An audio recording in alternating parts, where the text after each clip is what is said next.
Hey everybody, welcome back to Living Traditions Homestead. Well, the morning started off pretty cold and windy, but the sun is starting to come out, which is great because we have kind of an exciting project to work on today. It is going to be a fun day, but first we wanted to give you guys a couple of updates at the beginning of this video because I really think it's like the most exciting part of the video, Right? all these updates. So you guys know that in our last video we showed you that our dairy cow Babe finally had her calf, a little bull calf. And they're coming out of the barn now. Yep, here they come. They were both just laying down for a nap, but we figured when we started talking they would probably come out to say hi to you guys. Well, they are doing great, but the update for them is that we have named the calf. Now, the calf is a bull calf, a boy, and Kevin decided on the name for him. Right, so we decided that we're going to name him Ralph. I don't know how I came up with the name Ralph. It just seemed to fit, and as I'm sitting outside at night trying to tame him a little bit, it just seemed like it was a good fit for him. So I know you guys were asking in the last video if we were going to name him or not. Now, I will tell you that Ralph will eventually be food for our family. Yes. So he's not a pet, right, but he will be here on the farm for at least a couple years. So seems fitting that he should have a name. When I first talked with you guys about how Babe was doing up on the milking stanchion, everything was going fantastic. She was standing really still. She hadn't kicked me at all, but I do need to report that she decided to get a mind of her own shortly after that and decided she wanted to try to kick while we were milking. And that is not a battle that I want to fight forever. So I actually put a kick bar on her. You may not know what that is, but I think that I'll do a video in the future showing you how that works and what it does. Anyway, it prevents them from kicking while you're milking. Since I put that kick bar on her, she has been doing really well. And we've been getting about 1 to 2 gallons of milk per day from her. We are milking twice a day. Now remember that Ralph is still, he's with her full time. Yep. We're not separating him, we're not keeping him away, so he gets as much milk as he wants, and we basically get what's left over, which, you guys, a gallon or 2 a day is plenty for our family, even with the things that we're starting to do with it, like turn it into yogurt and cheese and everything else. A couple gallons a day is still plenty of milk for our family. And also we told you that we had to modify this barn lot area to create a catch pen and an alley to kind of get her in onto the milking stanchion.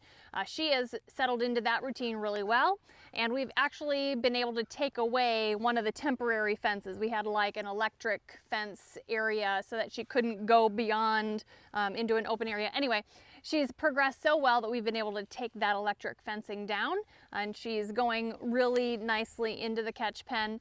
Over time, as she gets more and more used to that routine, we will continue to remove pieces of the catch pen and all of that so that hopefully one day we don't have to have any of that set up. Right. And she'll just walk right into the barn, into the milking stanchion, and everything will be wonderful. Right. Yeah, we're hoping that that day will come sooner than later where she's, you know, going in on her own, because the way it's set up right now, it prevents us from being able to shut the barn door. Mm-hmm.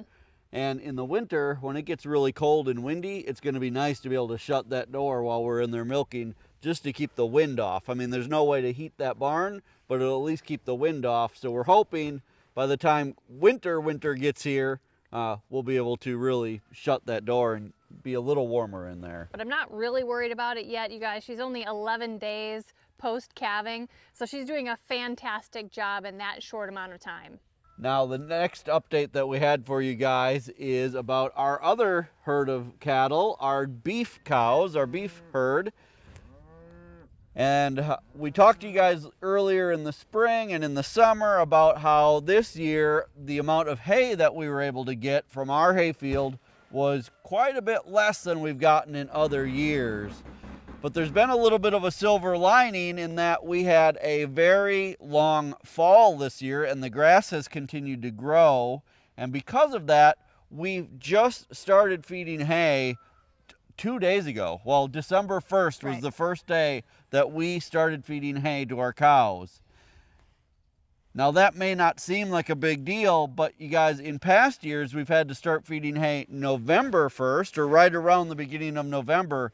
So by waiting an entire extra month, that means we potentially saved 8 to 10 bales of Right. hay by not being able to feed for that additional month. So that means one of two things for us saving those 8 to 10 bales. Number one, we might be able to hold those over for the next year, Right. and kind of have a more surplus. of a more of a cushion for next year. Or it helps us out if winter lasts longer than expected. Right. We'll have 8 to 10 bales kind of on the back side of the winter to keep them on the hay longer, so we won't have to buy hay. Right. So that's exciting. We're really happy about that. And at this point, there still is a little bit of grass for them to eat. So like normally when we get into like full-blown winter and there's no live grass for them to eat, we feed a bale every 2 to 3 days. Right now, it's going to be like every 4 days. So that spreads it out a little bit better as well. You know, we're in December, you guys, and this week our highs are still in the like upper 50s, low 60s, Right. which is pretty amazing for this time in December. So we're really happy about that. We got a little bit of rain a couple days ago, and there's still green grass. Now, the cows have grazed most of it down. They do need hay, so we are giving them hay, but we can not give it quite as quickly as we will later in the winter. So the next thing we're going to do today actually is to bring you guys along when we feed them a bale of hay. You guys will be able to see how beautiful the mamas are, Right. and how big last year's heifers have gotten, and this year's heifers, and the 2 steers we've held back. Right. Yeah, so when you guys see the cows today, keep in mind that really all of these, except for there's 2 steers in there, which next week are actually going to be moving up here to be with Babe and Ralph, because we want a steer in with Babe so we know when she comes back into heat. So we're going to move the 2 steers in with Babe, but everybody else that's out there now is going to be a permanent member of this farm. So going forward, all of those will be breeders that we will use to have more calves in the future. So that's exciting. That's kind of where we want to max out our herd. I don't think our land or the amount of grass that we have will sustain a lot more than that. So I think this is going to be our permanent herd of cows, and that's really exciting to know we've gotten to that point. So I'm going to jump on the tractor and get a bale of hay loaded up. Sarah's actually going to grab what are called cattle cubes. The way that when we feed hay, the way that we do it is that I will bring the bale of hay. Sarah will bring some cattle cubes. She'll kind of lead the cows away because they like to have those cubes. And then while she's doing that, I give the bale of hay and everybody is happy. At least that's how it works in an ideal world. Yeah, that's how we plan for it to work. It doesn't always work that way, but we'll do our best. So let's get on the tractor and let's go get a bale of hay.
Well, this is going to be our next project for the day today. What we're hoping to do is to turn this IBC tote into a giant composter that we can use over the winter.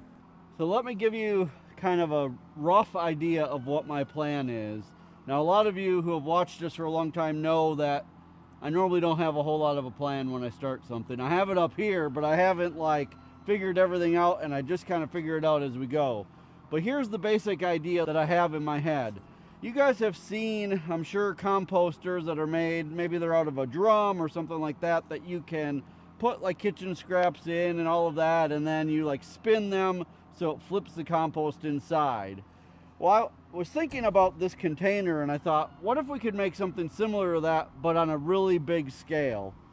Now, there's no way to really put this on some kind of spindle that you could spin it.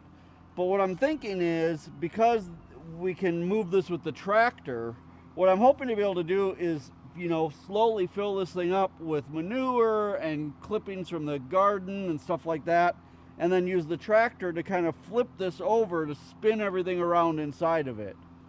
So I think what the plan is going to be is that what I'm going to do is I'm going to cut this cage off at this level right here, because that will be an easy enough height to be able to shovel everything in. It'll be quite a bit easier than going up and over this entire thing. Then we're going to cut the entire top off of this IBC tote, but we're going to hang on to that. What we'll do is, when we want to flip this thing, which I would think like every time we get to one of these lines, we'll flip it so that everything gets mixed up really good. We'll take that top and we'll put it back on. It has these bars that I've already taken off, but these bars, there's loops here on the top of the lid, and these bars can go through there and then lock it into place. So I'm thinking that once we cut this off, it'll kind of fit down inside, and we can still lock it in place when we want to tip it. Now, we may lose a little bit of compost as we're flipping it over, but I think most of it will stay in. We'll use these bars, and I'll probably use some ratchet straps as well to really hold that on there. We're going to have to drill quite a few drainage holes along the bottom, because we don't want it to just fill up with water. We do want it to hold in moisture, but we don't want it to just fill up with water. So we're going to leave the top off. We'll have drainage holes around the bottom, and then we'll just fill this thing up. What we're thinking is we can keep this near a milking barn, because any of you who've ever milked a cow know that inevitably they poop while they're being milked or on the milking stand. And this way, when we clean that out, we can throw the manure in here. We can go around the area where she lives in this barn lot, and we can throw manure in there over winter, along with any leftover hay and things. And I think this will make really good compost that we can use to top off our garden beds and our greenhouse and everything else over the summer next year. So let's get busy. The first thing we're going to do is we're going to take a Sawzall, and we're going to cut this cage off all the way along here at this top, right on top of this first rung here. So the first thing we're going to do is we're going to tip this on its side, and then we're going to try to pull the plastic container out of here, so we just have the metal cage around here, because I think that'll be easier to cut this off with the container out. Watch your toes.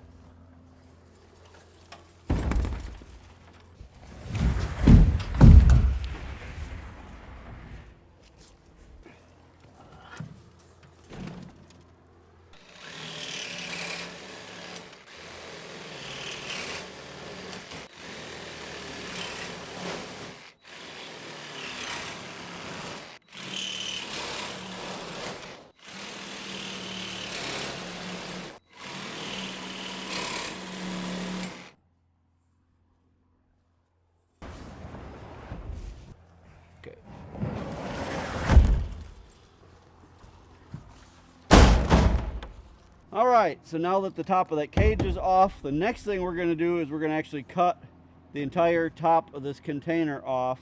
I'm going to do that by first drilling a hole here so that my reciprocating saw blade will fit through, and then I'll just use my Sawzall and I'll just go all the way around here and cut this entire top off.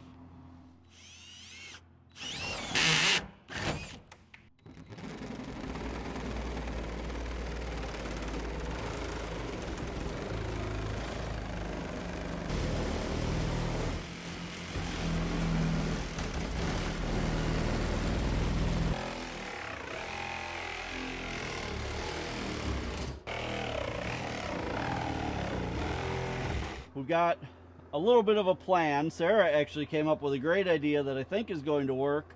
But again, we're kind of making this up as we go along, so bear with me here. What we're going to do is we're going to cut some notches into the sides here so that these bars that we took off the top will actually fit, and we can put these on here so that then the top will sit on top of these and we can ratchet strap it tight to these. I think that'll make sense in a second. Let me go ahead and cut these notches, and then we'll just kind of go from there, and we'll show you guys what we're doing as we go.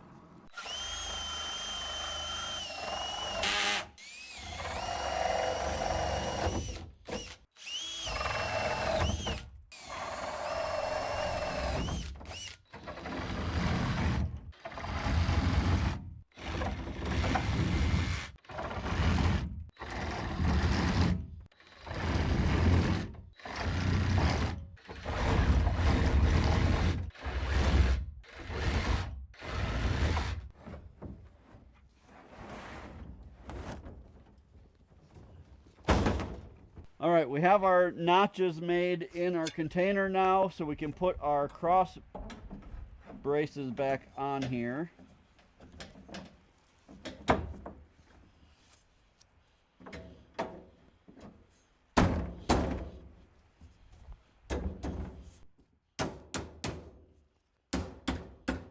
You can see that those fit back on there well.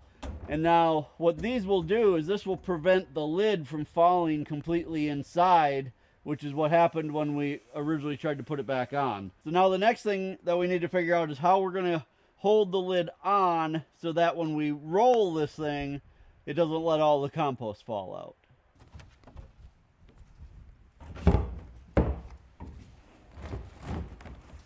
All right, so our next obstacle that we have with this is that we need this lid to kind of fit down inside of the bin so that when we tip this thing, it doesn't just, there isn't a big gap. I mean, we are going to ratchet strap this on so it doesn't just fall off, but we also need it to be, somewhat secure. So because we cut this off the top, we can get this to fit down on pretty much all of it except for this last corner. So I think what I'm going to do is I'm going to get my butane torch, and I'm going to see if I can kind of, melt this corner a little bit and bend it so that this corner will fit inside of there. And I think if we can do that just one time, from now on it'll just fit, because that should cool and stay in the right shape. So I'm going to grab my torch. We're going to give that a try. Hopefully it doesn't just mess up the whole thing, but I think it will work. I think it's our best shot.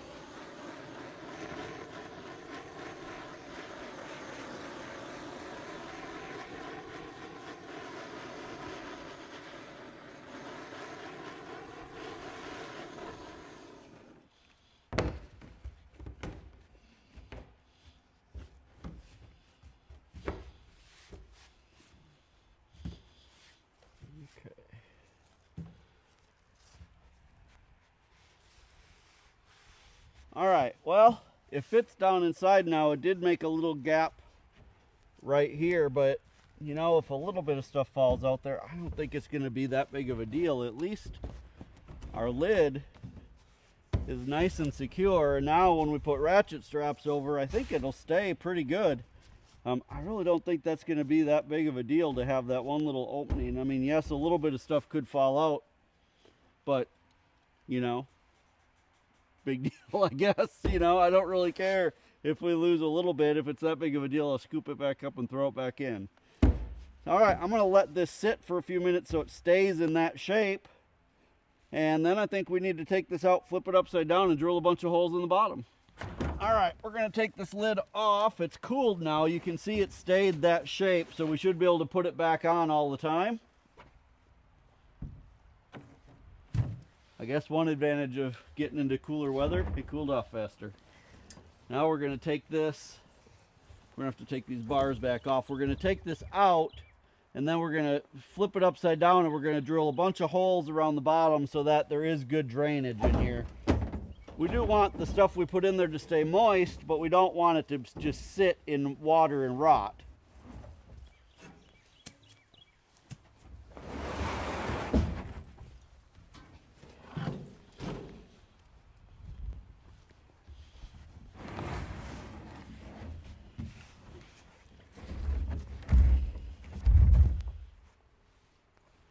All right, so obviously this thing has a big drain on the bottom. That's how these IBC totes work, is there's a drain on the bottom.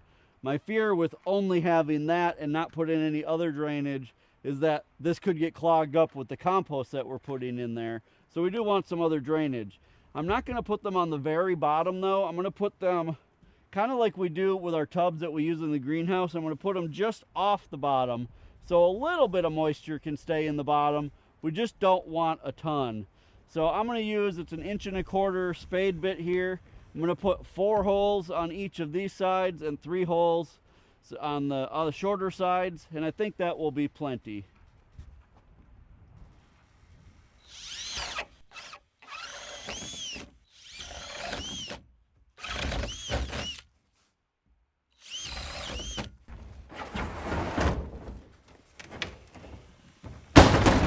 Well, we have this portable composter to a point where we think it's really ready to try out. One thing that I'm really excited about with this portable composter is that with the tractor, we can pick it up and take it kind of wherever we're going to need it throughout the year.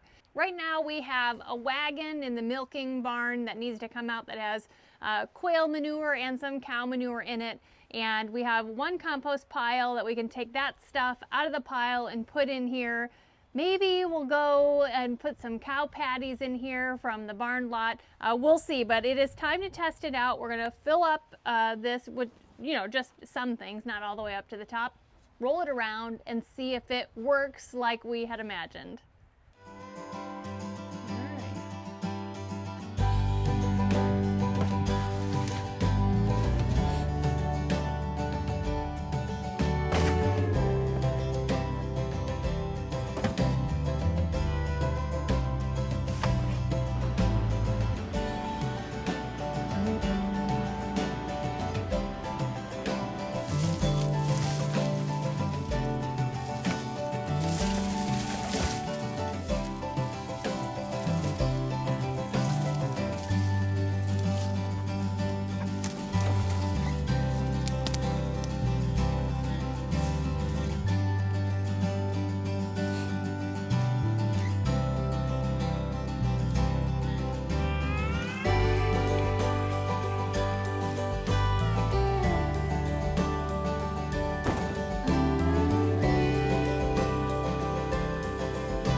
All right, you guys, we have everything in here that we want for today. Our goal wasn't to fill it up for today because honestly, we want this up near the barn so that all winter we can throw stuff in here.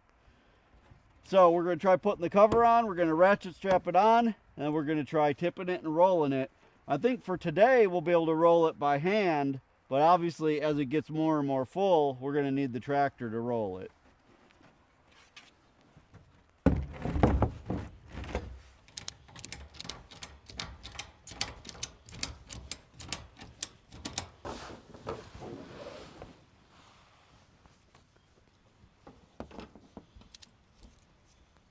Go.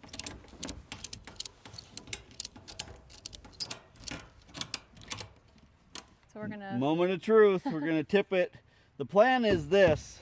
I don't think we should tip it so that this ever ends up on the bottom. So we're gonna tip it onto its side and then roll it on its side instead of rolling it over the top, because I do think that's too much pressure on those little bars and too much pressure on this top. Ready? Yeah. Oh, it's not too bad. Nope.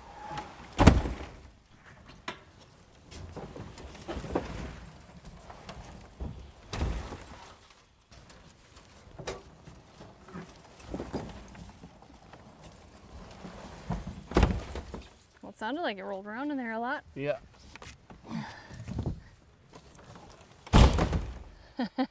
You guys, I think that worked perfect. I saw just a tiny bit come out from the top, but not much at all.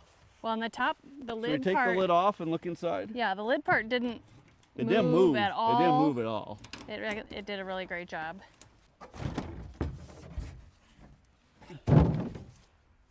It definitely mixed everything up good. I mean, we've got those pepper plants in there, so those are gonna, you know, they need to break down. But all the manure and everything else mixed up really well. You guys, I think this is gonna be an awesome composter for us. I'm excited to have a composter that we can move around the homestead, and that really over winter we can just fill this sucker up, and hopefully by spring we have some beautiful compost. Well, you guys, this is going to be so convenient. We can take this all around wherever we need it at the time over the winter. It will be up by the milking barn.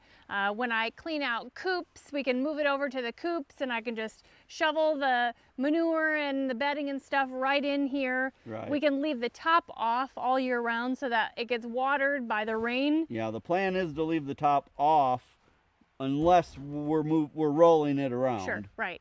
So overall, I really think this is a fantastic idea. I hope it continues working well, but you know, the trial run is really promising. Right. And you know, if it ends up not doing exactly what we want, at least we have a good way to, you know, move a bunch of stuff around at once. Right. And if we end up having to just then tip this into a compost pile, that's what we'll do. Right. But I really do think as long as we rotate this often enough, it's going to break down in there, and I think it's going to be a good composter. You guys, so we hope that you enjoyed this project and enjoyed the updates at the beginning. You guys, if you're enjoying videos like this, make sure to hit the subscribe button, and remember, the best way to help us here on the homestead is just to share our videos on your social media. Until next time, thank you so much for stopping by our homestead.